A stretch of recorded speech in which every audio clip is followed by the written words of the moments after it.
Hola, buenas tardes a todos. ¿Cómo están? ¿Cómo está profesor José? Profesora Bien, profe, Mariana. ¿cómo está usted? Bueno, bien, muy bien, gracias a Dios. Les damos la bienvenida a todos y todas. Comenzar esta capacitación agradeciendo a todo el equipo, a la profesora Miriam Jorge, a la profesora Marta Martín, a nuestro tutor aquí, el profesor José Paz, a la profe Mariana Ferru, que ella siempre está ahí controlando todo, dándonos acceso, organizando a toda la parte que está detrás de cámara de todo esto, a Evelyn Cejas, a todos los demás que hacemos un hermoso equipo de trabajo y sin ellos esto no sería posible. Bueno, comenzamos esta capacitación denominada Modelizar para aprender matemática y ciencias, construyendo situaciones didácticas contextualizadas en el primer ciclo. Un título para analizar, un tema que tiene muchas palabras para analizar y comprender que el trabajo matemático no debería ser un trabajo en solitario si se quiere que sea un trabajo significativo. Nosotros como profes de matemática hemos hecho el intento y ha resultado muy buena la propuesta, el trabajo interdisciplinario de la matemática como una herramienta para el trabajo con otras ciencias. Esto focalizado en el primer ciclo. Ahora voy a compartir pantalla. Aquí me van a ayudar un poquito. Compartir pantalla.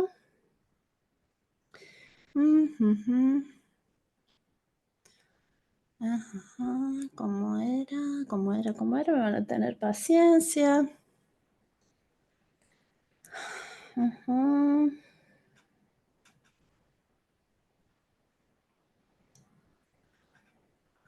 A ver. ¿Será así? Compartir. ¿Está ahí?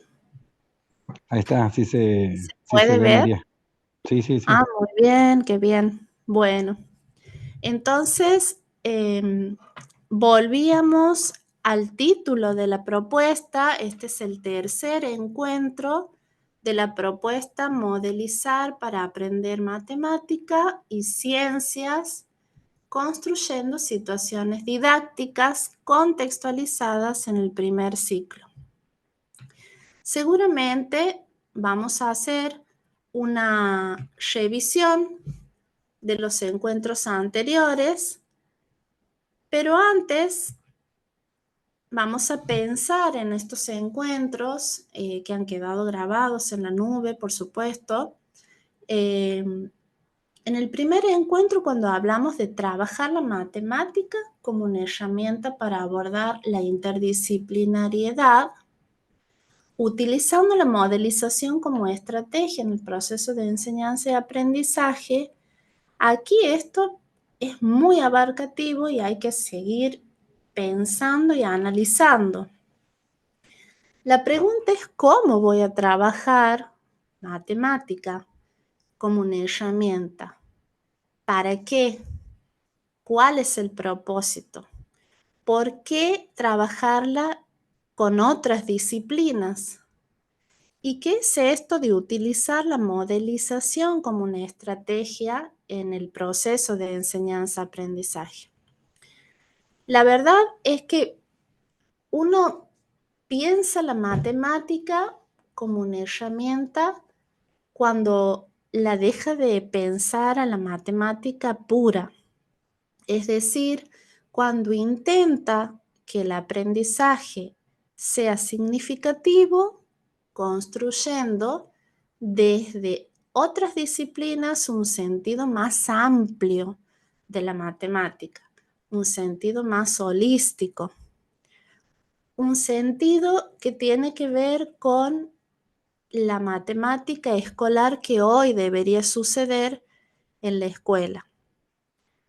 Tenemos aquí también como objetivo del primer encuentro analizar en los documentos curriculares cuáles son las propuestas de la enseñanza de la matemática en este primer ciclo, que favorezcan ese trabajo con otras ciencias.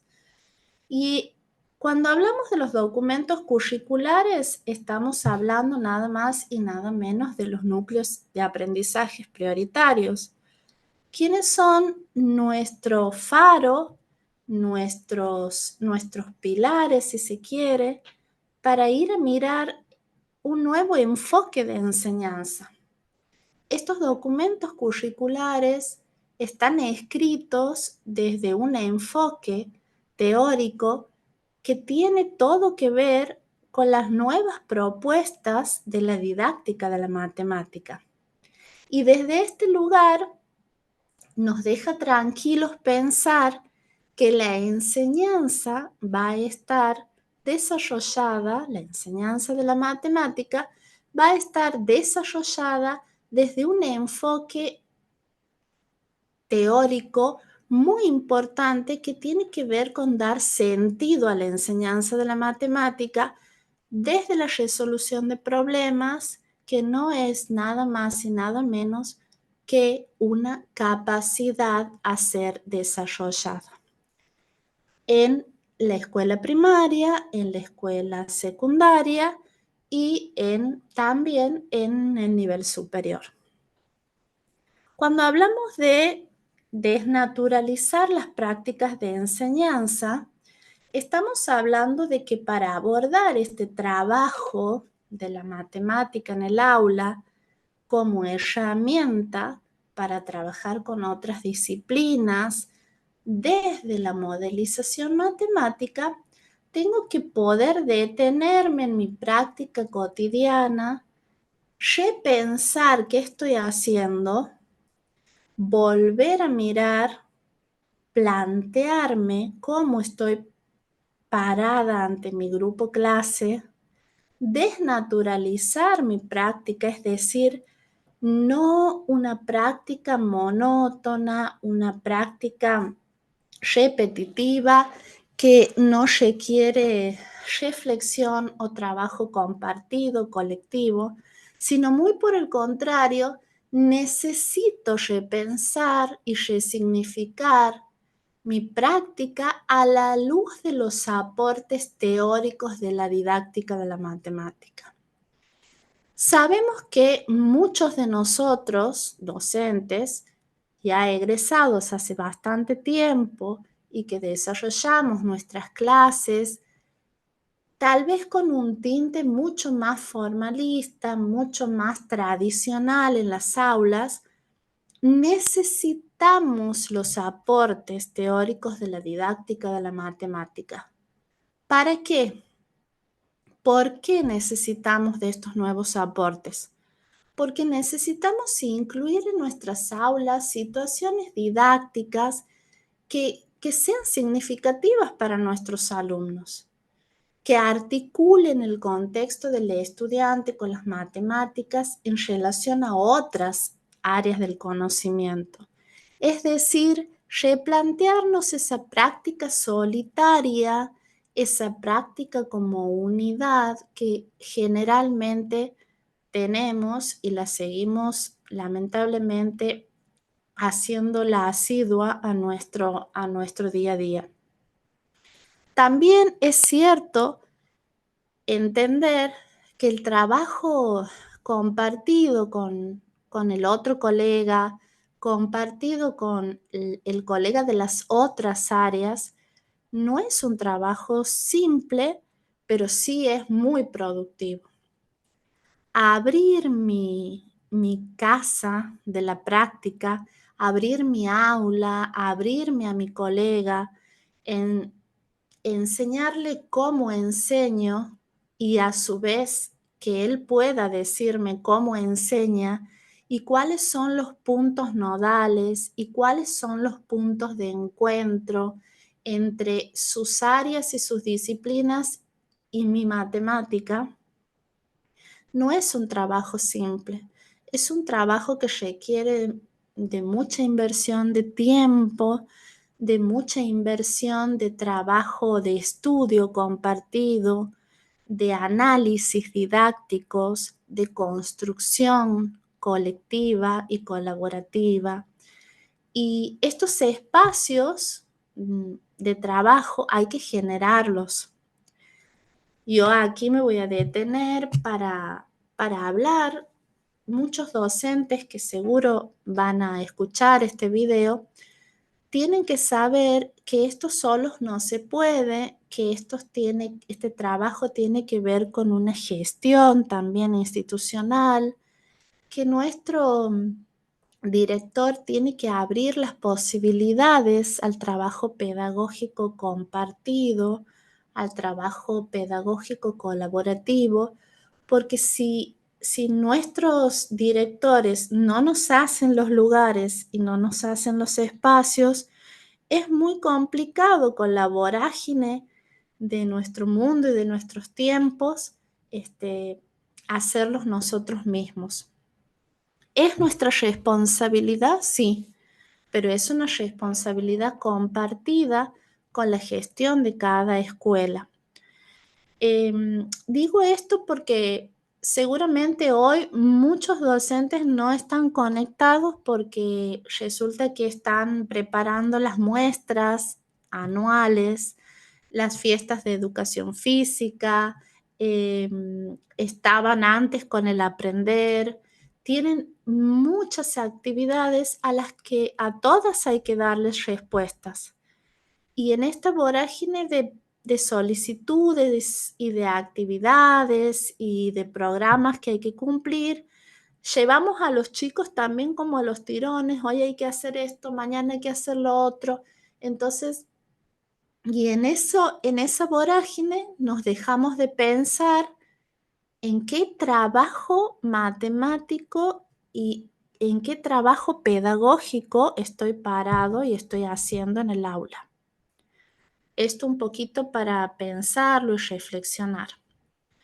Eso con respecto al primer encuentro. En el segundo encuentro los invitábamos, ahí el profesor Renato ya se va a sumar enseguidita, está con un problemita que ya lo está resolviendo. El segundo encuentro nos invitaba a analizar el proceso de modelización como una estrategia metodológica para trabajar en matemática, atendiendo a posibles situaciones de otras áreas de conocimiento. Aplicar modelos intra o extra matemáticos en la resolución de una situación planteada en el mundo que nos rodea o nos circunda. Leer y comprender modelos posibles en las ciencias con las herramientas de la matemática.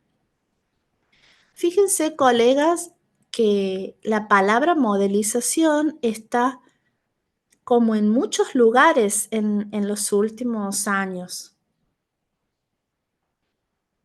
Y esto se debe a que esta palabra no es que está de moda, sino que tiene totalmente una correlación con el enfoque teórico en el cual nos abordamos para la enseñanza de la matemática.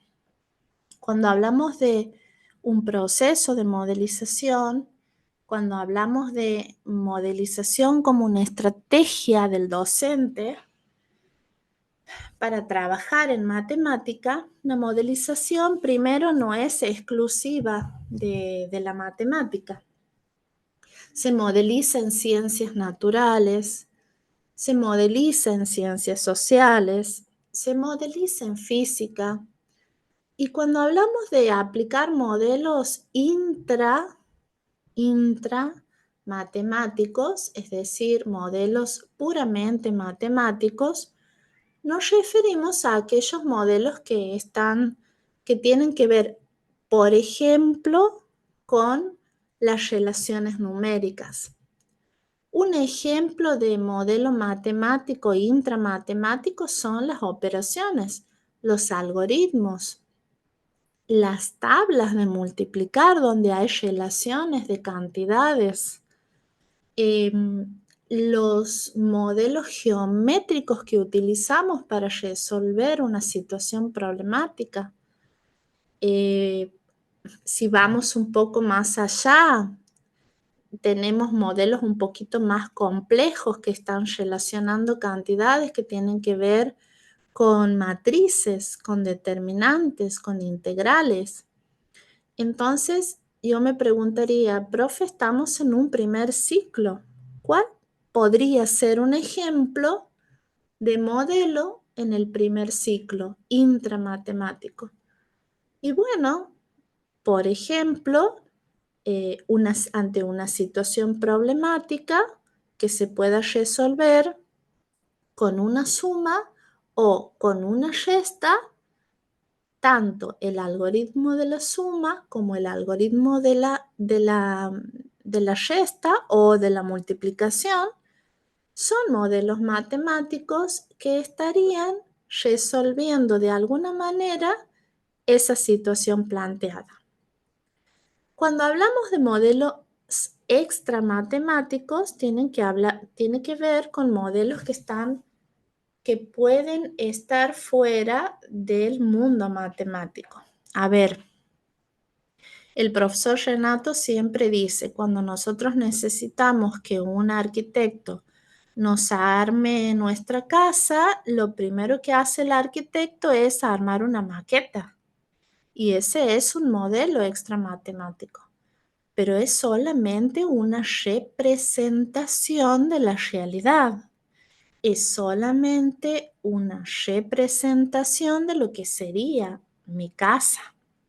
Esto no significa que yo voy a ir a vivir en esa maqueta, ¿verdad? A lo largo de la historia de la humanidad, el ser humano ha hecho modelos de civilizaciones. Cuando se diseña un modelo a ver, vamos a suponer, de auto, se hace la maqueta del motor, se lo hace a través de la computadora o manualmente, pero eso no significa que funcione de tal o cual manera en la vida real. Solo es una representación de eso, ¿sí? Podemos dar 1000 ejemplos de modelo. Un modelo es, por ejemplo, un streamer para un adolescente hoy, ¿no es cierto? O una chica que es modelo de ropa, también se le puede decir modelo. Pero un modelo matemático tiene otras características que ya las vamos a ver un poquito más adelante. Y los modelos me sirven para resolver situaciones del mundo real, ¿no es cierto?, que tengan herramientas matemáticas para ver su resolución. Leer y comprender modelos posibles en las ciencias con las herramientas de la matemática es lo que tal vez está faltando mucho en la escuela. Si, por ejemplo, nosotros llevamos al escritorio una linterna y un globo terráqueo para enseñar las estaciones del año, ¿no es cierto? Se me ocurre pensarlo, he visto esa experiencia en algún lugar con alguna colega, ir alumbrando parte de ese globo terráqueo. Ese modelo, esa experiencia modelizadora nos ayuda a comprender mejor lo que sucede en una situación real. Es decir, es una representación, puede ser gráfica, puede ser con el uso de la computadora, puede ser física. Son representaciones de la realidad, que en muchos casos nos ayudan a resolver una situación problemática o a predecir lo que sucedería si, o en muchos de los casos solamente representar lo que sucedería. Bien, hoy nos convoca el tercer encuentro de esta capacitación, que tiene que ver con reconocer capacidades que se ponen en juego al desarrollar actividades propuestas en el aula. Analizar esas situaciones propuestas e identificar el desarrollo de habilidades requeridas. También incorporar herramientas teóricas, que siempre las vamos a estar incorporando desde la didáctica de la matemática. Estas herramientas pueden ser matemáticas como didácticas que potencien el análisis de la propuesta de enseñanza. Bueno, algunas ideas con las que iniciamos la propuesta. Esta propuesta aporta una postura firme contra el aprendizaje atomista. ¿Qué significa esto? Que esta propuesta está en contra de un aprendizaje reducido al contenido, un aprendizaje reduccionista, es decir, solo miro o solo enseño operaciones, las relaciones del número con las operaciones y me quedo ahí. Cuando en realidad esa enseñanza, esa postura atenta a la significatividad de esa enseñanza de las relaciones numéricas. ¿Cuándo cobra sentido y significatividad estas relaciones numéricas? Uno no ve un número 2 caminando por la calle, ¿no es cierto?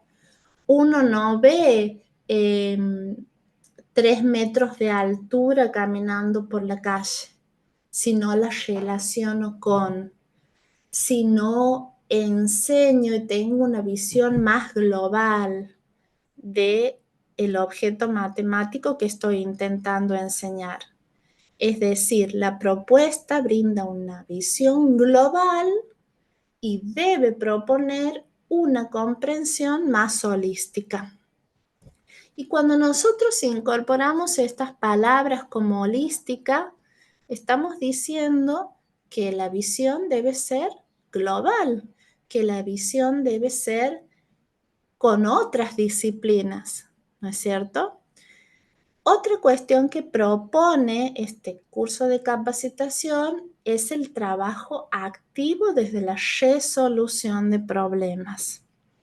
Como decíamos recién, no podemos ver un 2 caminando por la calle, pero sí podemos plantear situaciones problemáticas en el que el sentido del doble peso, del doble peso, digo, del doble peso, ¿por qué no del dinero? De la doble masa que hemos aumentado por comer muchos chocolates en el invierno, de la doble ración de comida que debo darle a tal o cual animalito para que crezca nutrido. Esas situaciones, ese trabajo activo con la resolución de problemas, le da significatividad al objeto matemático que necesito trabajar. La propuesta otorga nuevos sentidos y significados al conocimiento. Y vaya que sí otorga nuevos sentidos y significados cuando la propuesta nos invita a trabajar con otras disciplinas, ¿sí? Pero cuando digo a trabajar con otras disciplinas, no es que yo voy a decir desde la matemática, me ha gustado esto de naturales, me ha gustado esto de... No, la propuesta me invita a trabajar colectiva y colaborativamente con mis colegas de las otras áreas, porque la matemática, al ser cultura, al ser una ciencia cultural, está totalmente impregnada de todas las otras áreas.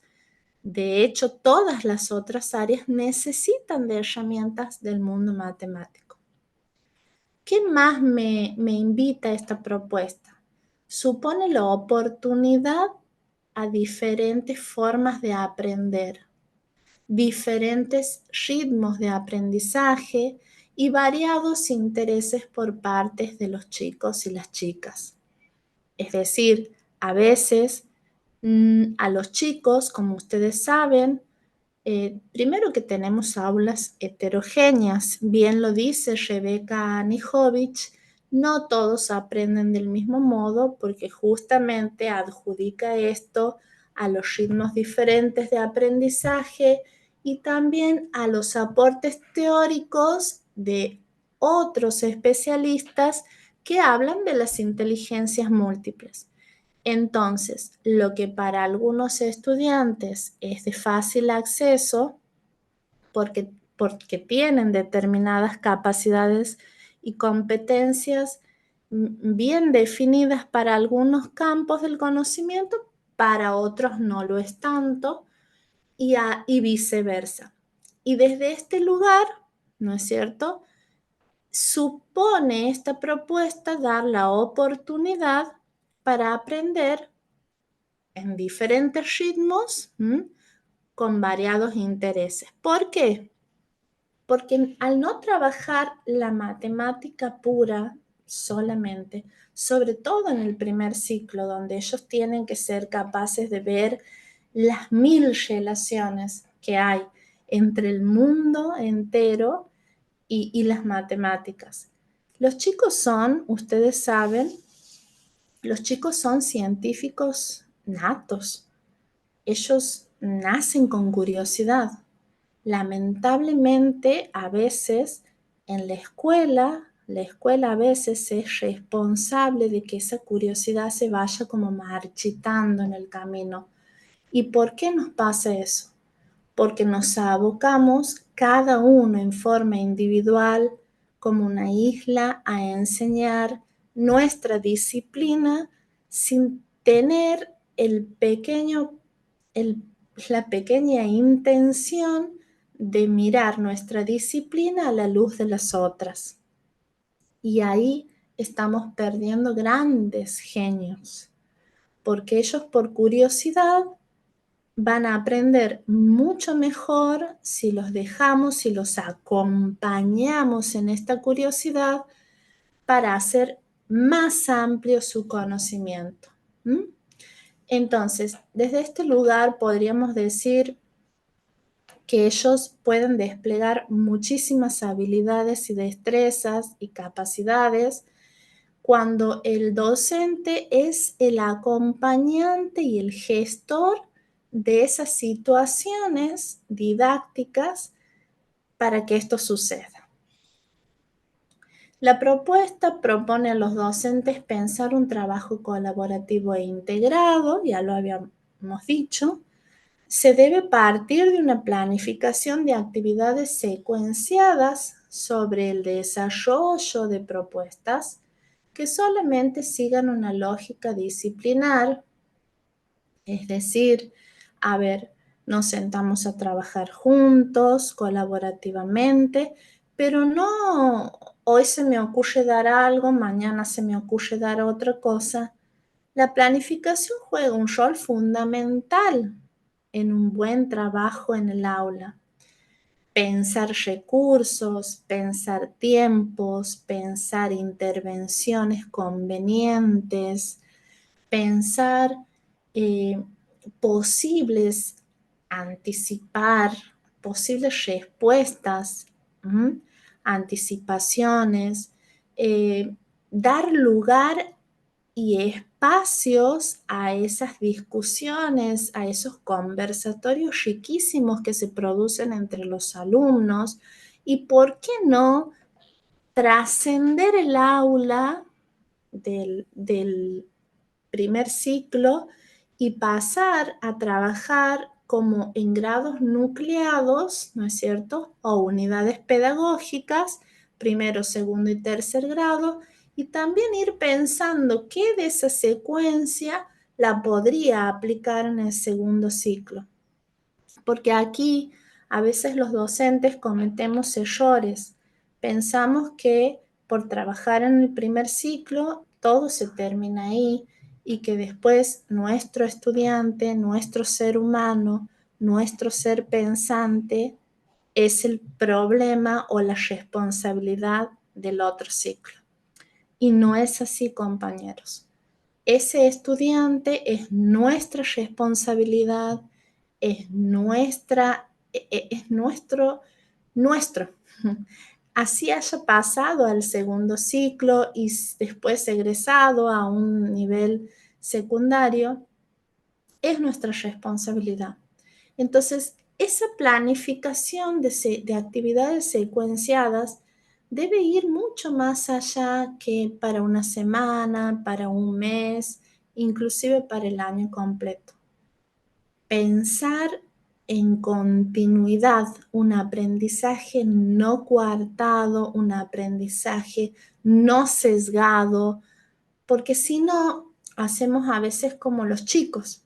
Cuando nosotros damos, porque damos para trabajar en grupo algunas actividades en la clase, planificamos el trabajo en grupo o en equipo, decimos a veces, pero resulta que los chicos, cada uno elige un pedacito y después, si es verdad, algunos, en el mejor de los casos, conoce lo que va a decir el otro, pero solo conoce, nada más.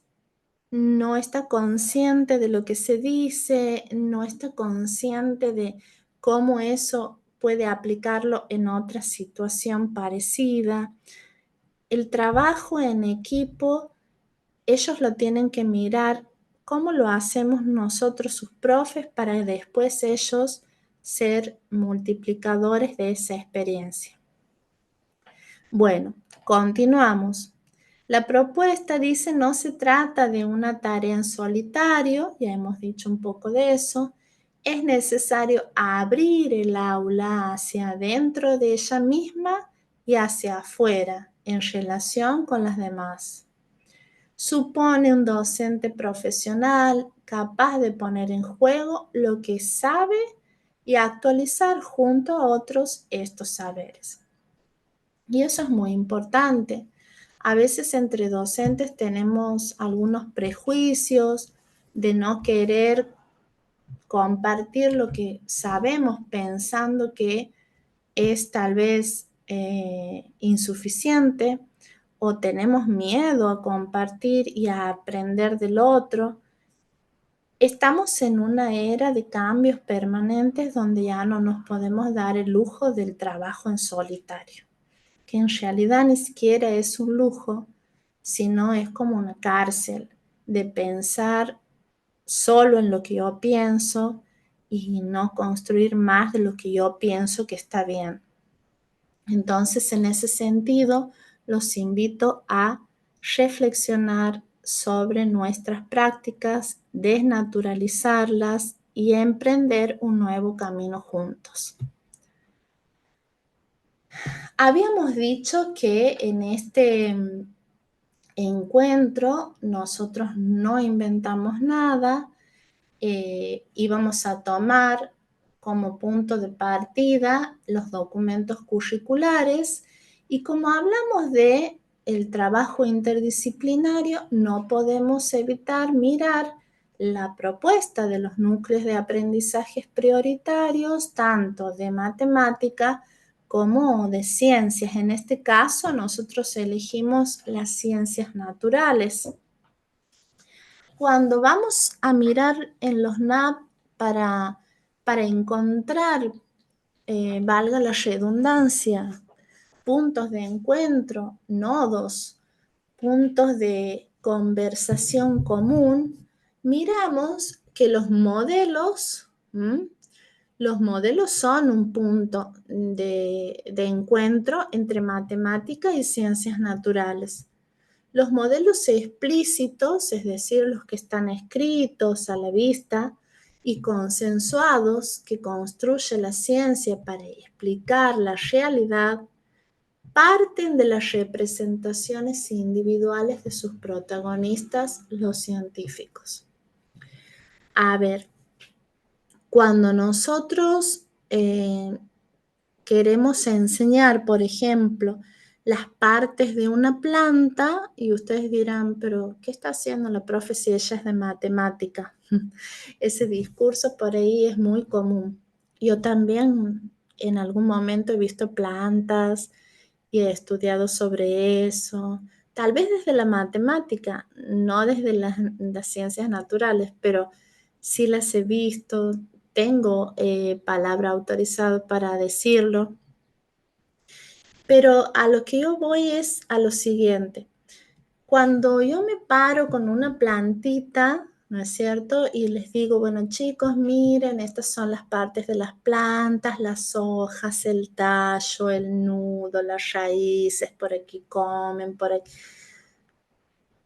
A veces me pregunto, ellos que son científicos naturales, ¿por qué no invertir esa situación y el modelo tradicional expositivo debería tal vez pasar al revés, ponerlos a ellos en contacto con la naturaleza, explorando ellos qué partes tienen y tal vez no te van a decir los nombres tal cual los dice el texto, tallo, raíces, tal vez no, tal vez sí, son una sorpresa los chicos, ¿no? Pero el desafío está en cómo hacer el aprendizaje significativo para ellos y que la clase de ciencias y de matemática no sea una clase aburrida, sin sentido, escuchar que el docente te dice lo que sucede, sin que vos como alumno seas partícipe de esa construcción del conocimiento.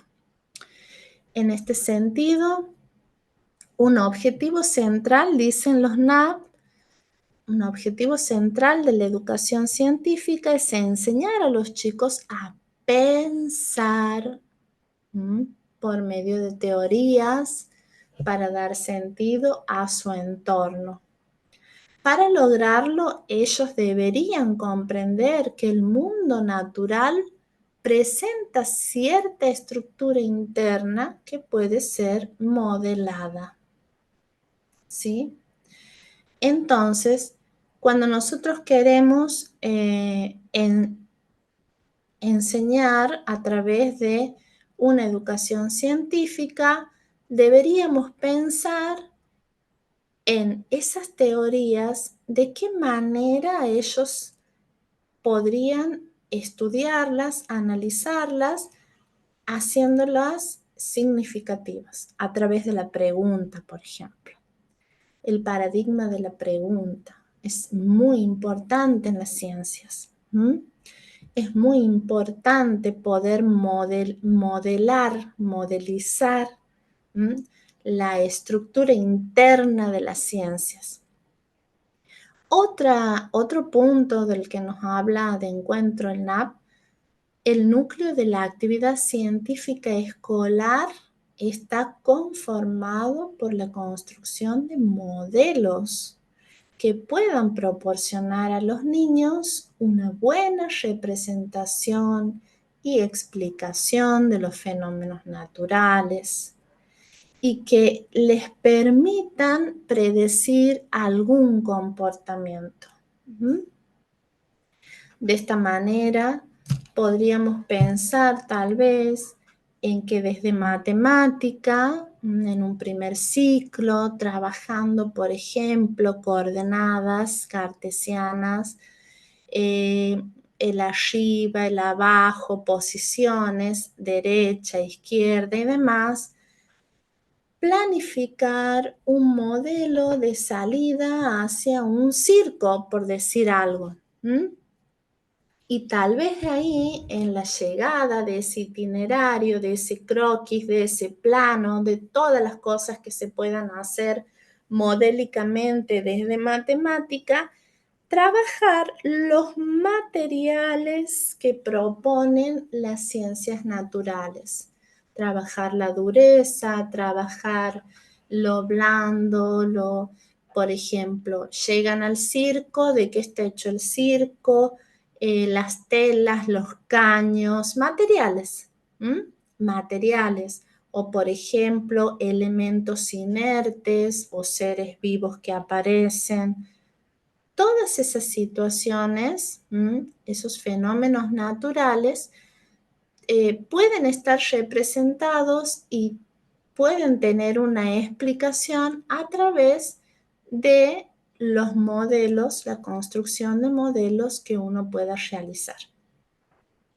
Otro punto de encuentro en los núcleos de aprendizajes prioritarios es cuando la ciencia escolar se construye entonces a partir de los conocimientos de los alumnos y las alumnas, de sus modelos iniciales o de sentido común, porque estos proporcionan el anclaje necesario para los modelos científicos escolares. Esos modelos que irán evolucionando durante el trabajo sistemático en los distintos ciclos permiten conocer lo nuevo a partir de algo ya conocido e integrar así dos realidades: la forma de ver cotidiana y la perspectiva científica. Nosotros sabemos que cuanto más herramientas les damos a nuestros alumnos, ellos salen mejor preparados al mundo. Eso es lo que se pretende hoy en la escuela. No únicamente desde la matemática, sino desde un trabajo compartido con las demás ciencias, con las demás áreas, con las demás disciplinas. Los modelos teóricos escolares son transposiciones de aquellos modelos científicos que se consideran relevantes desde el punto de vista educativo. Por ejemplo, un modelo científico podría hablarse ¿no es cierto?, de la teoría de la gravedad. Y entonces, ¿por qué la luna no cae? Son preguntas que los chicos seguramente las tienen, pero no hay invitación en las aulas para hacerlo. ¿De dónde está agarrada la luna? ¿Por qué el sol no cae? ¿Por qué la tierra no va hacia el sol? ¿A dónde están agarradas las estrellas? Bien, estas son cuestiones y modelos que podríamos seguir hablando de ellos, que seguramente en algún momento los retomaremos. Pensar la actividad matemática en la ciencia y en la escuela. Cuando hablamos del conocimiento matemático, hablamos que, como ocurre con los otros conocimientos y las producciones culturales en general, ha ido generándose y transformándose en diferentes momentos históricos, en diálogo permanente con problemas que tienen lugar en los distintos entornos sociales y culturales. Por supuesto, el conocimiento matemático tiene que ver, nosotros matemáticamente, desde que la historia es historia, un conocimiento que seguimos enseñando y que se sigue trabajando son las operaciones. Otro conocimiento que se sigue trabajando es el cálculo de longitudes, de medidas, las conversiones de unidades. Pero por supuesto, se ha ido transformando en diferentes momentos históricos y con diálogos permanentes con problemas que tienen lugar en distintos entornos sociales y culturales. Hoy tal vez la discusión no está puesta en las tablas de multiplicar, pero sí las discusiones están puestas en cómo usamos las tablas de multiplicar como herramientas para resolver situaciones problemáticas. Hoy, por ejemplo, conocer cómo hacer un algoritmo en una calculadora, ¿sí? Es parte de un objeto a enseñar, porque ustedes saben, ayer, por ejemplo, decía, ¿por qué no es lo mismo por qué en la calculadora el punto funciona como la coma y la coma funciona como el punto? Esas cosas hay que enseñarlas, no decirlas solamente, no enunciarlas solamente. Hay que dar toda una explicación, hay momentos históricos y culturales diferentes que esa situación particular tiene que ver con un sistema estadounidense, norteamericano, no inglés, no americano totalmente, sino norteamericano, donde para ellos colocar el punto es colocar una coma en la calculadora y viceversa. Entonces, cuando nosotros queremos hacer un cálculo en la calculadora, tenemos que fijarnos bien en el momento de poner el punto del 1000, tendría que ir la coma. Bien, cuando alguien quiere estudiar una determinada situación o interactuar con ella, se formulan preguntas. Estas podrían referirse a las relaciones entre ciertas cantidades, como las distancias recorridas y los tiempos empleados en hacerlo, a las regularidades de una colección de formas, a la búsqueda de los números que cumplan una condición dada, para responder a estas preguntas que pueden referirse tanto al mundo natural y social como a la misma matemática. Se utilizan modelos matemáticos conocidos o se construyen modelos matemáticos. En algunos casos se aplican reglas conocidas, en otros se elaboran conjeturas y se producen nuevas reglas para comprobarlas. En todos, las conclusiones que se elaboran se interpretan para determinar si responden o no a las preguntas planteadas inicialmente. También forman parte de este proceso mejorar la eficacia de los modelos que se crean y de las formas de comunicar los descubrimientos, como también establecer relaciones entre lo nuevo y lo que ya se conoce. Aquí hablamos del doble rol docente en la enseñanza por la resolución de problemas. A ver, el trabajo con la resolución de problemas no es un trabajo simple, nadie ha dicho eso. Es un trabajo que requiere y demanda mucho más tiempo en la planificación. Como habíamos dicho al principio, prever las posibles, anticipar las posibles respuestas de los chicos, hacer vivir el conocimiento, hacerlo construir por los alumnos como respuestas a un problema, es un trabajo más complejo y más elaborado. Transformar la respuesta razonable de un alumno en un hecho cognitivo extraordinario, identificado y reconocido desde el exterior. Hay un doble rol. Y aquí volvemos a qué es la modelización. Fíjense que en nuestro título del curso, ¿no es cierto?, dice modelizar para aprender matemática, y no solo matemática, dice, y ciencias, construyendo situaciones didácticas contextualizadas en el primer ciclo. Pero ¿a qué nos referimos con modelización? La modelización es un proceso, la modelización es una estrategia. Esta palabra como nueva, como que está de moda, es una palabra que tiene que ver, repito, con un enfoque de enseñanza.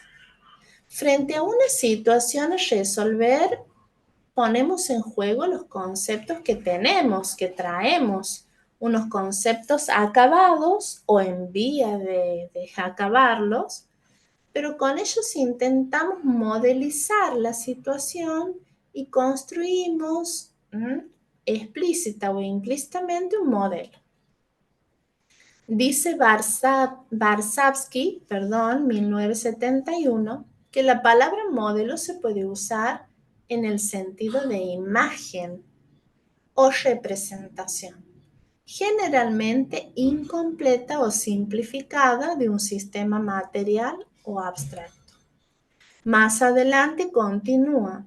Los historiadores hacen modelos de civilizaciones, hacen modelos de países, de épocas.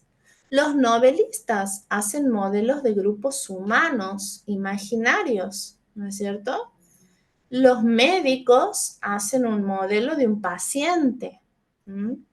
A ver, yo tengo un paciente que siempre cumple las determinadas características, entonces tengo un modelo de paciente. El paciente que se angustia por todo, que hace un mundo de una roncha. En cambio, tengo el otro paciente que no se hace problema por nada, así que de calvo, y bueno, son modelos, son representaciones. No es posible olvidar al modelista al hablar de modelos. Un niño tiene un modelo de cómo funciona un televisor, muy diferente a aquella persona que ha fabricado el televisor. Lo mismo al principio decía, un niño o un adolescente tiene un modelo de cómo funciona un auto, muy diferente a aquella persona que ha construido el auto con determinadas características, prestaciones. Son miradas y modelos diferentes. Cuando construimos un modelo en nuestra mente, un modelo mental de un sistema, en el sentido descrito por Varsavsky,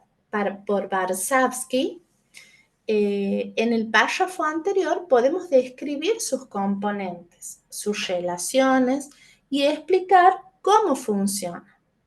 Los modelos se pueden explicitar de diversas maneras utilizando diversos lenguajes.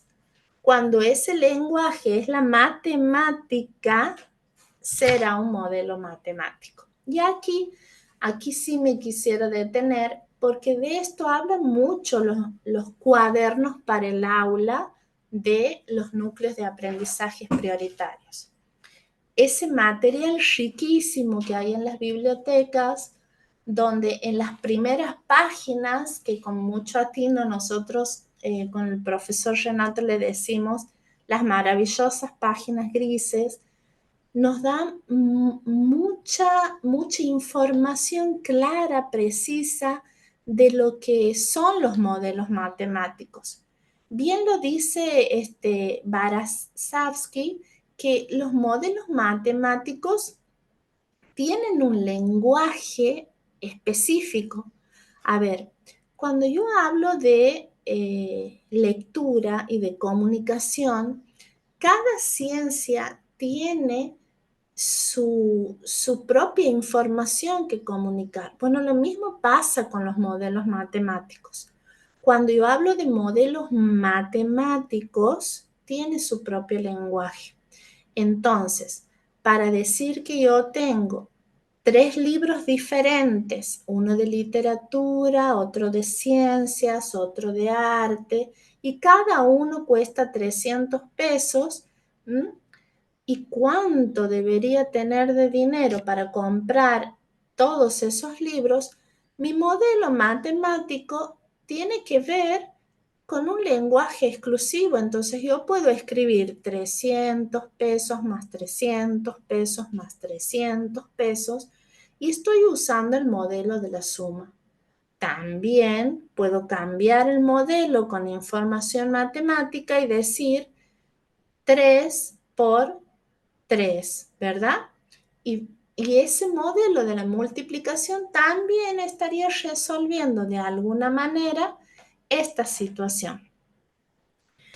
La información matemática está puesta en muchas situaciones. Nuestro problema a veces es no poder identificarla, no poder leer en matemática. En matemática se lee, en matemática se escribe, en matemática se comunica.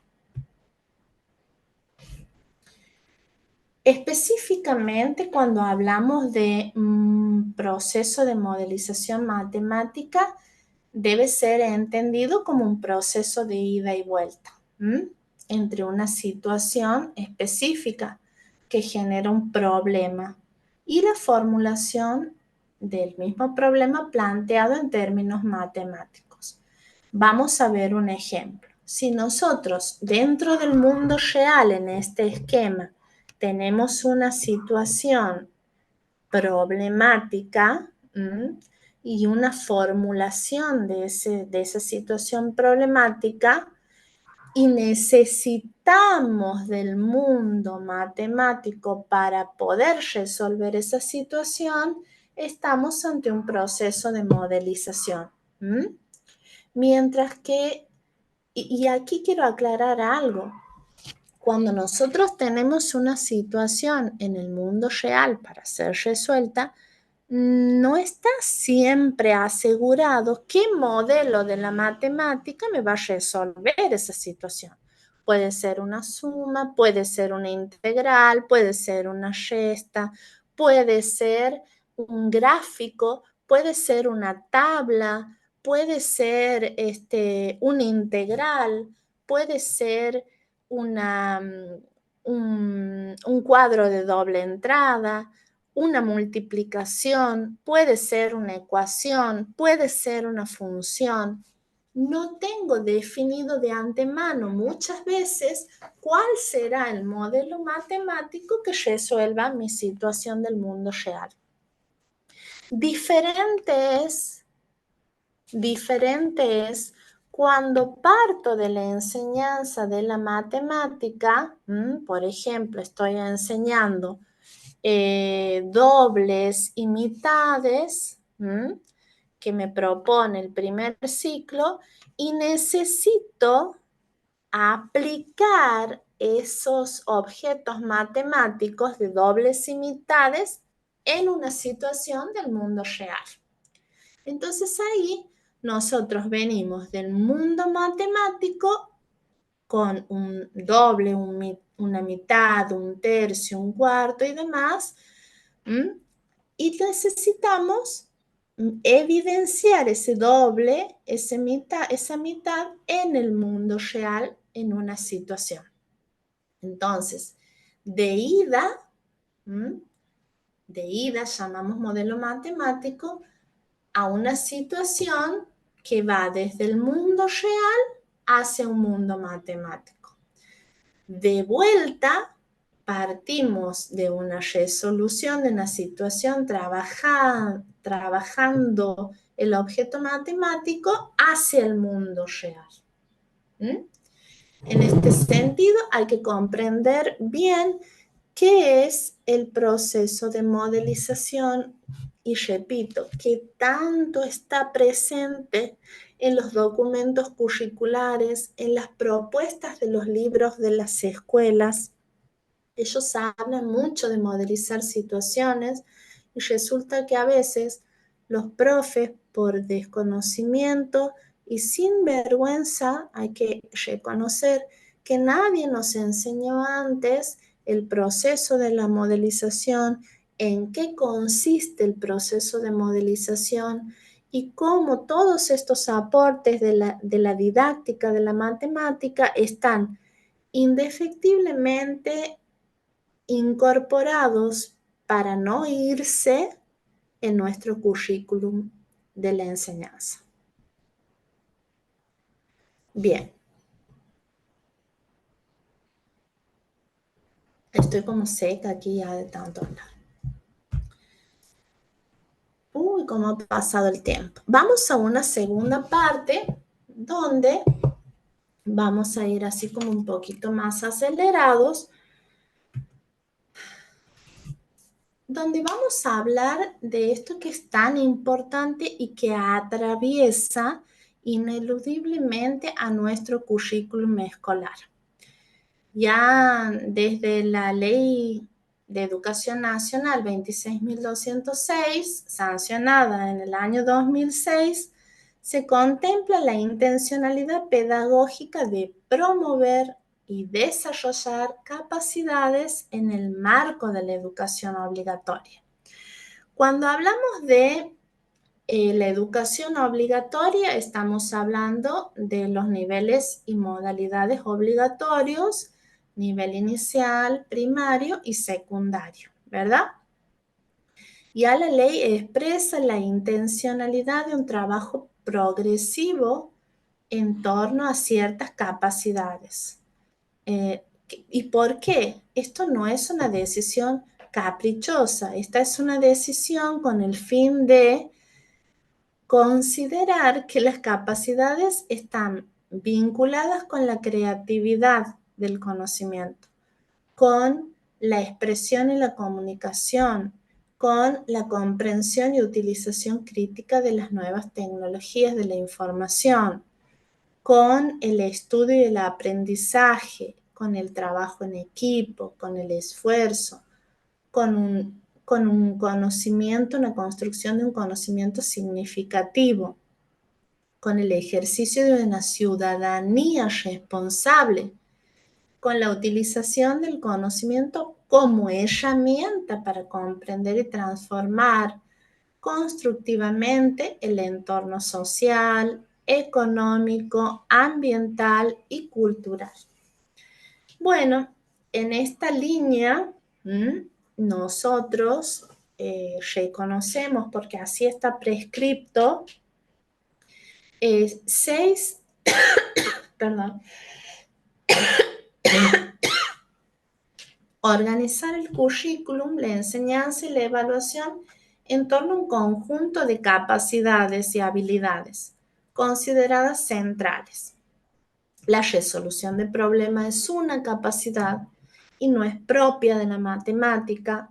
Se resuelven problemas en ciencias naturales, se resuelven problemas en la economía, se resuelven problemas en las ciencias sociales, se resuelven situaciones problemáticas en lengua. Es decir, la capacidad de resolver situaciones problemáticas es propia de todas las disciplinas. El pensamiento crítico tampoco es exclusivo de la matemática, es decir, tengo que lograr un pensamiento crítico, un pensamiento que me invite a argumentar, a formular y argumentar lo que hago y lo que digo, tener un pensamiento coherente con lo que hago y lo que digo. Otra capacidad es aprender a aprender, es decir, vuelvo al principio donde decía desnaturalizar mi práctica, reflexionar sobre ella, debo aprender a aprender. No es que he aprendido de una vez y para siempre, el aprendizaje es continuo, es espiralado, es abierto, es inacabado, uno aprende hasta el último día de su vida. El problema es cuando uno piensa que todo lo ha aprendido ya. Ese es el problema. El trabajo con otros, que cada vez esta capacidad, que a pesar de que en lo teórico lo decimos en nuestros discursos diarios, sí, yo en mi clase los hago trabajar en equipo, los hago trabajar en grupo, pero resulta que no es todo. El trabajo con el otro, al ser una capacidad, hay que enseñar a trabajar con el otro. Al ser una capacidad hay que enseñar a que se respetan las voces, a que se respetan los tiempos, que se respetan los modos diferentes de pensar, que el aporte de cada uno y diferente enriquece el conocimiento y la propuesta, no es que la empobrece. Y la capacidad de la comunicación. Decía al principio que en matemática también se comunica, en matemática también se lee, también se hacen producciones orales. la comunicación no es propia de la lengua, como erróneamente tenemos esa concepción. No vamos a poder comunicar lo que resolvemos, lo que formulamos con un lenguaje y una información matemática precisa si no ejercitamos esto de la comunicación. Muchas veces está en el discurso de nuestros estudiantes de superior esto que dicen, yo sí sé cómo hacerlo, profe, sé cómo resolverlo, pero no sé cómo explicarte. Y se entiende que no saben cómo explicar, porque comienzan y no saben cómo seguir. Entonces, esto es una construcción desde el nivel inicial, darle la palabra al otro, los turnos de las voces, poder, poder cotejar los procedimientos y los discursos de todos, poder escucharnos, poder analizar lo que dice, lo que se dice y lo que se dice entre líneas y también lo que no se dice. Los silencios también comunican. Entonces, la comunicación no es particular de la lengua, es de la matemática, es de las ciencias, es de la economía, es de lo ambiental, es de lo cultural. ¿M? Y la última, por ahí capacidad que también se debería desarrollar en la educación obligatoria tiene que ver con el compromiso, con la responsabilidad, que es muy importante, que cada vez vemos que es como que hay menos compromiso social ante situaciones concretas. Las familias deberían tomar como objeto de enseñanza el comprometerse con la educación, comprometer a los niños en que la educación es su futuro, es una herramienta y la responsabilidad eh, no puede ir apartada de ese compromiso. Hacerse responsable de lo propio es muy importante para poder seguir. Y también el trabajo con las tecnologías. Vivimos en un mundo, y esto lo dice mucha gente, pero lo dice de la boca para afuera, en un mundo donde la tecnología, la ciencia, da pasos agigantados y muchos de nosotros nos quedamos con lo que aprendimos alguna vez, que no está mal, pero que repito, no es lo único, que el aprendizaje es continuo, es dinámico y en ese aprender también está el aprender las nuevas tecnologías, los recursos, sobre todo en matemática, hoy digo sobre todo en matemática, en ciencias.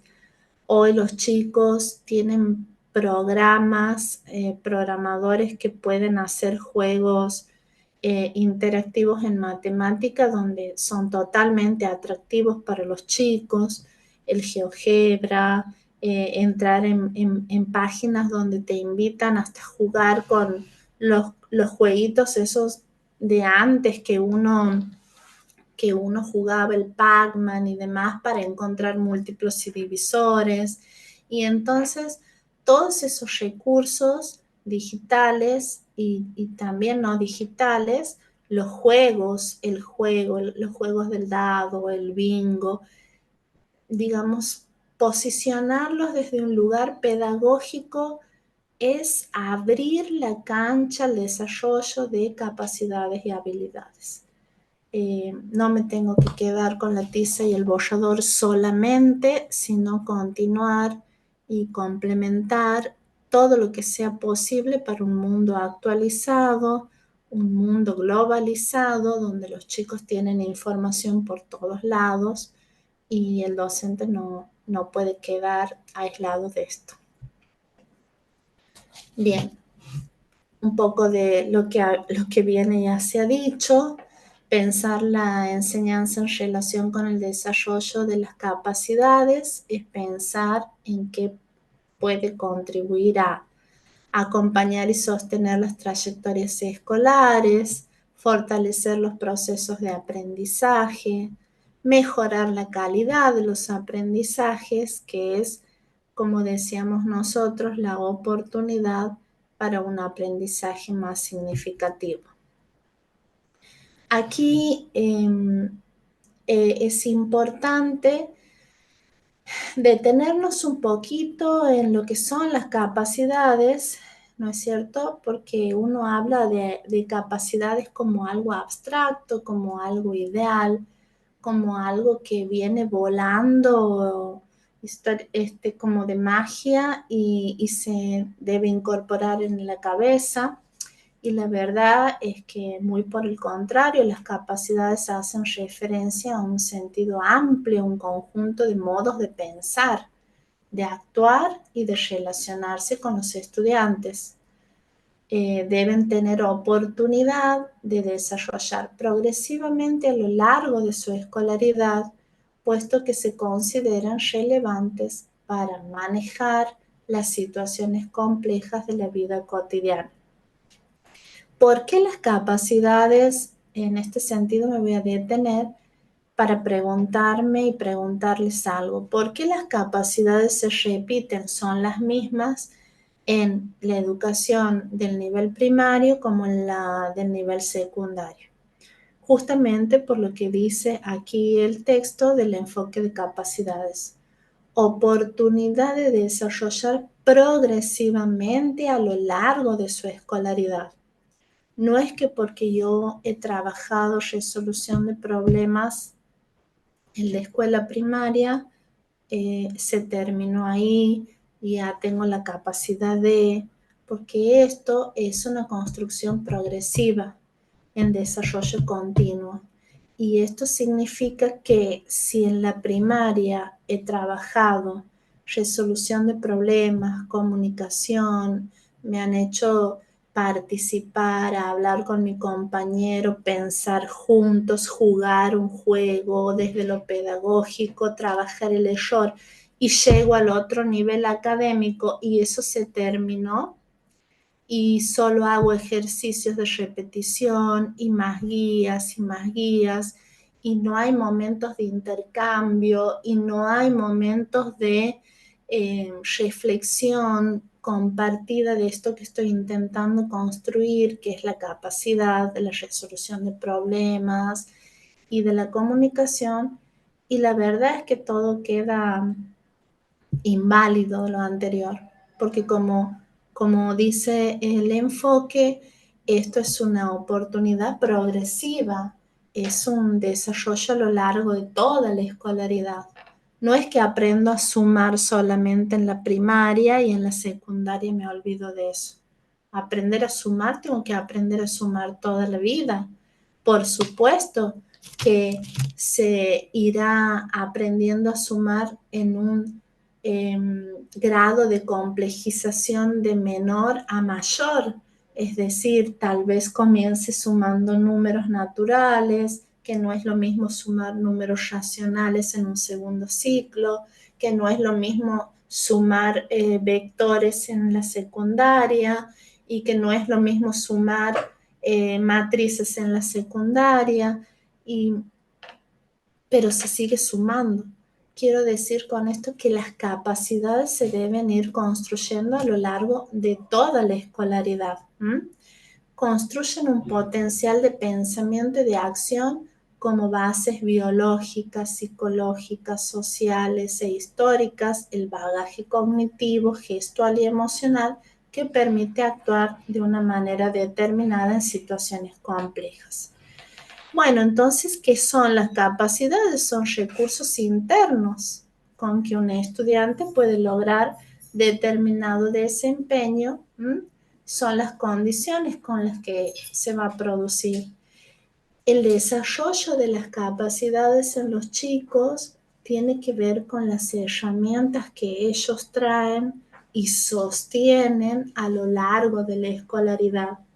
Cuando alguna de esas capacidades no se han trabajado o se han trabajado y se han coartado, los chicos también tienen herramientas coartadas, sesgadas, tienen un conocimiento recortado, parcializado. Repito, las capacidades se desarrollan a lo largo de toda la escolaridad. Las capacidades son transversales a las áreas, porque ya hemos hablado de esto. La resolución de problemas no es exclusiva de la matemática, la comunicación no es exclusiva de la lengua, son transversales a las distintas áreas del conocimiento, pero no pueden desarrollarse en el vacío. ¿Y qué significa esto? Según Mérieux, ¿qué significa? Que ninguna capacidad existe en estado puro. Toda capacidad se manifiesta a través de la aplicación de los contenidos. A ver, yo no puedo comunicar en el vacío. Tengo que poder comunicar algún contenido, ¿no es cierto?, ante una situación problemática de matemática o de ciencias naturales. Una vez planteada, formulada, resuelta, argumentada, esa capacidad de comunicación tengo que poder desarrollarla a partir de un conocimiento, un contenido matemático. Es decir, la capacidad no existe en estado puro, la comunicación no existe en estado puro. Yo tengo que comunicar oralmente, en forma escrita, información matemática, con gráficos, con fórmulas, con modelos, con operaciones, pero debo construir un conocimiento y un objeto matemático y en base a eso desarrollar mi capacidad. ¿Sí? La capacidad es transversal, punto 1, y ninguna capacidad existe en estado puro. Y toda capacidad necesita, se manifiesta a través de la aplicación de un contenido. Bien, ustedes después van a continuar leyendo un poquito más de estas capacidades. La verdad es que esto es un documento que está en el MOA, en el marco de las capacidades, que también lo plantea la ley 26.206, donde habla de las capacidades que se deben desarrollar en la educación obligatoria, como la resolución de problemas, el pensamiento crítico, aprender a aprender, el trabajo con el otro, la comunicación y el compromiso, la comunicación por un lado, el compromiso y la responsabilidad por el otro. Este es un esquema que está en ese documento y que después los invito a poder mirarlo y analizarlo con detenimiento. Posteriormente, lo que habíamos hecho a modo de ejemplo era: colaboramos con el desarrollo de la oralidad, la lectura y la escritura cuando en el marco de trabajo de una situación proponemos actividades para que los alumnos puedan identifiquen el significado de una palabra en un contexto. A ver, por ejemplo, tiene más tiene tantos años, más que puede identificar el significado de una palabra, de un cuantificador, en este caso en matemática, expandiendo su vocabulario, o lo que decía hace rato, un conocimiento holístico, un conocimiento globalizado, que no sea atómico, que no sea un conocimiento parcializado. Se expande el vocabulario. ¿Qué más? Que lean con ayuda del docente textos difíciles, conceptos e ideas que no les resulten familiares, como lo holístico o lo atómico que decía hace rato, o con una redacción compleja. Y aquí me voy a detener un minutito. A veces damos consignas a nuestros chicos que para nosotros son demasiado obvias de responder, pero sin embargo para ellos no lo son. Entonces los invito también en esto del desarrollo de la oralidad y de la escritura a plantearnos qué quiero que hagan los chicos con determinados objetos matemáticos. Una consigna que ronda y ronda por ahí en matemática es resuelve y nada más. En la consigna debe ser lo mayor precisa y descriptiva posible del propósito del docente. ¿Cuál es el propósito mío de que resuelvan determinada situación problemática? ¿Cuál es? Que puedan desarrollar la habilidad del conteo, del cálculo mental. ¿Cuál es? Definan un concepto, luego identificar situaciones donde éste se aplica y donde no. Aprendan buscando información en textos, incluyendo la web o a través de informantes clave. Escriban resúmenes de los que han encontrado, entre otras. Miren todo lo que pueden hacer desde el desarrollo de la capacidad de la comunicación que tiene como habilidades la oralidad y la lectura. Todo esto lo pueden hacer en textos matemáticos. También cuando hablamos del desarrollo de capacidades con el abordaje de la resolución de situaciones problemáticas, ¿qué esperamos que ocurra tanto en matemática como en las otras ciencias? Que hagan un torbellino de ideas, que consideren útiles para resolver una situación planteada por el docente, que clarifiquen cuál es la pregunta a contestar o el producto a lograr, que comparen procedimientos que han usado para resolver otros problemas parecidos o similares, que elaboren un esquema de posibles pasos y etapas a seguir para resolver el problema, que busquen una lista de dudas que deban subsanar en fuentes de información y en otras. A ver, todas estas habilidades, el torbellino de ideas, que son estrategias en realidad, pero para hacer eso tienen que tener la habilidad de hacen a la capacidad de la resolución de problemas. Después yo los invito a que vuelvan a mirar y que comparen con sus planificaciones en qué lugar de su planificación pueden llegar a estar este tipo de desarrollo de capacidades. Bueno, aquí hablamos de la capacidad del pensamiento crítico y el desarrollo del trabajo con nosotros. Bien, vamos a avanzar un poquito porque aquí me está haciendo seña el profesor Renato que estamos como en hora. En la parte 3, que es lo que yo necesito que ustedes puedan mirar para el encuentro número 4, es pensar en actividades posibles donde estén, por supuesto, plasmada la interdisciplinariedad, las capacidades a desarrollar, lo que nos proponen los documentos curriculares que son los NAP, y para eso les ofrecemos una suerte de organización en tabla donde ustedes deberían colocar características de la situación didáctica, la denominación. Esto no quiere decir que ustedes lo trabajen tal cual, es un solo modelo. La denominación de la situación didáctica, por ejemplo, trabajamos una dieta especial para trabajar con el material del segundo encuentro, por ejemplo, de la revista de Samba y Nina, donde se trabajaban los alimentos saludables.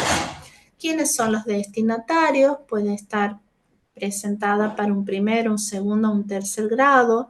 ¿Qué saberes de los NAP prevalecen en esta situación didáctica? ¿Cuáles serían sus propósitos para el desarrollo de esta situación didáctica? ¿Qué actividades podrían hacer? Y la descripción de la situación didáctica seleccionada. la resolución de problemas y el proceso de modelización que se debería tener en cuenta y relaciones con otras disciplinas y áreas.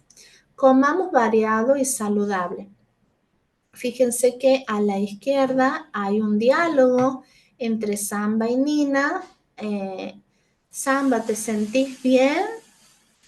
Estoy cansado, le dice. ¿Y por qué no probas comiendo alguna fruta o verdura que son ricas y te dan más energía? Una alimentación saludable y variada le asegura a nuestro cuerpo los nutrientes que necesitamos para crecer, jugar y aprender con energía y salud. Y fíjense que ahí hay mucha información matemática, de hecho hay un gráfico que figuraría como un modelo.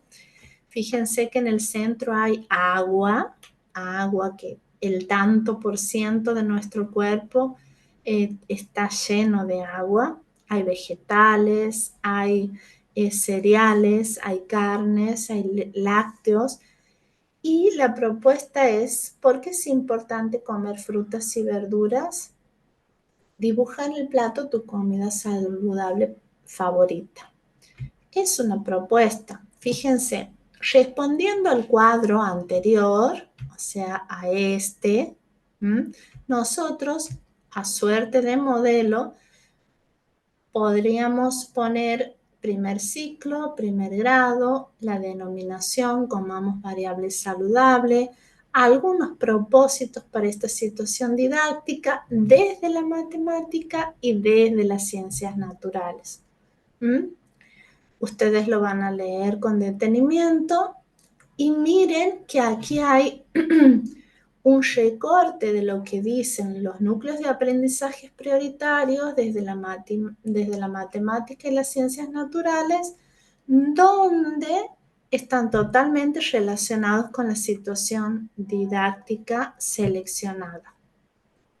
Teníamos de matemática, tenemos de ciencias naturales en relación a los NAP y tenemos un ejemplo de actividades tanto de ciencias naturales como desde la matemática.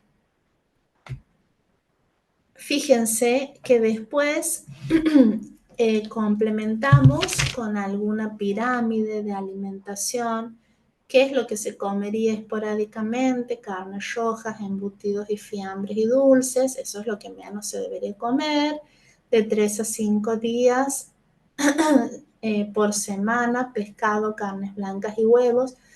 Más allá de esto, fíjense que hay mucha lectura matemática, no solamente en los días y semanas, no solamente en palabras como esporádico, no solamente como una ración que tiene que ver con una operación particular, no solamente que es un texto instructivo donde hay también unidades de medida, 15 gramos por ración, por ejemplo, 120 a 150 gramos por ración. Hay mucha información matemática, al menos 2 semanas, al menos o por lo menos son palabras para trabajarlas matemáticamente. Los gráficos son modelos también y las tablas también. Posteriormente a esto, y con esto nos vamos despidiendo, hay un calendario de sabor y color, así se denomina, donde fíjense la cantidad de información.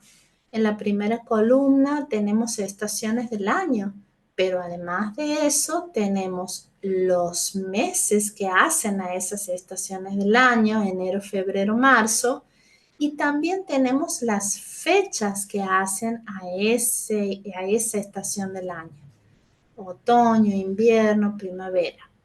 En la segunda columna tenemos las frutas por estación, las frutas de verano, las frutas de otoño, las frutas de invierno y las de primavera.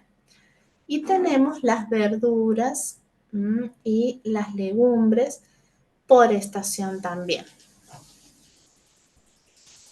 También Como alternativa les damos aquí un calendario donde hay mucha información matemática, además hay dibujos, hay colores, fíjense en los números, en los meses, en la forma que tiene el calendario como una ruleta o un reloj, los gráficos que determinan las estaciones del año, los colores.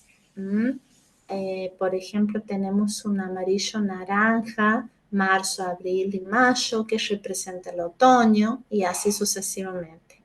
Es para trabajar con los chicos. Calendario de siembra y cosecha. En la primera columna tenemos diferentes frutas y verduras, legumbres. En la segunda, la época que se siembra eso, en caso de tener un proyecto de huerta, por ejemplo, en la escuela. Y tenemos el método de siembra y el tiempo de germinación, el tiempo de trasplantar y el tiempo de cosechar. Datos riquísimos que se pueden trabajar en muchas secuencias didácticas. Las 4 estaciones del año de acuerdo al hemisferio, y aquí tenemos ciencias sociales también. Hemisferio norte, hemisferio sur. Y tenemos conversión de unidades, edad de los chicos, de los 2 años a los 10 años, que es el primer ciclo específicamente, las alturas en centímetro. Bien. Aquí vamos cerrando porque aquí me están haciendo señas que se nos va a cortar todo. ¿Y qué aprendizajes tenemos? El reconocimiento de la diferencia entre número y letras con estas actividades, digo, entre días, años de la semana, fin de semana y feriados, organizar y relacionar los meses del año con las estaciones del año en nuestro país, en nuestro hemisferio y en otros. Los aprendizajes, los objetivos y las capacidades que se desarrollarían. Bien, en cada actividad que ustedes vean va desarrollándose la descripción de lo que didácticamente es el propósito, tiene el propósito cada actividad. Es decir, qué queremos que suceda con la propuesta de cada una de las actividades. Los invitamos a leer con detenimiento y los invitamos a participar en los foros de consulta.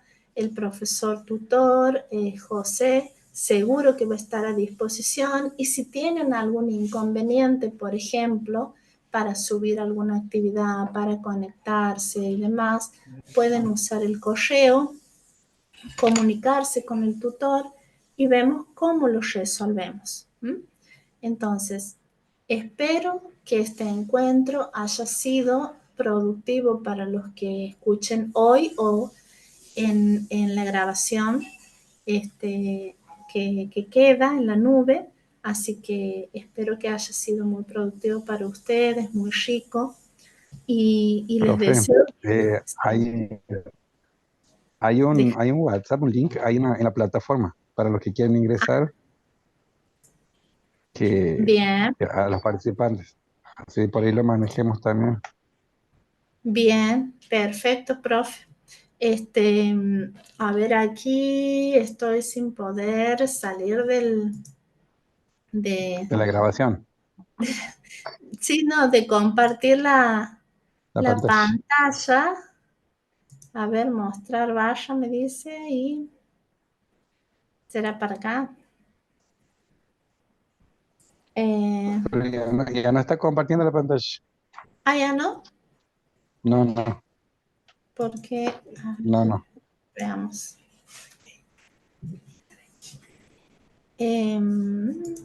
Vemos, ahí está. Ahora sí, bien. Ahí está. Bueno, bien, muchísimas gracias a todos, gracias por estar atentos, gracias por colaborar, gracias por la información, y bueno, espero que nos encontremos todos en el encuentro número 4. ¿Qué sería la fecha, profe? Tengo medio... No lo tengo aquí, pero el 22 de noviembre creo que por ahí, esa fecha Ah, es. bien, perfecto, entonces. Bueno, nos despedimos. Espero que tengan una bendecida jornada y también un descanso el fin de semana y poder retomar el encuentro para volver a leer, para volver a analizar la grabación si es necesario. Y cualquier duda, estamos a su entera disposición. Nos despedimos entonces.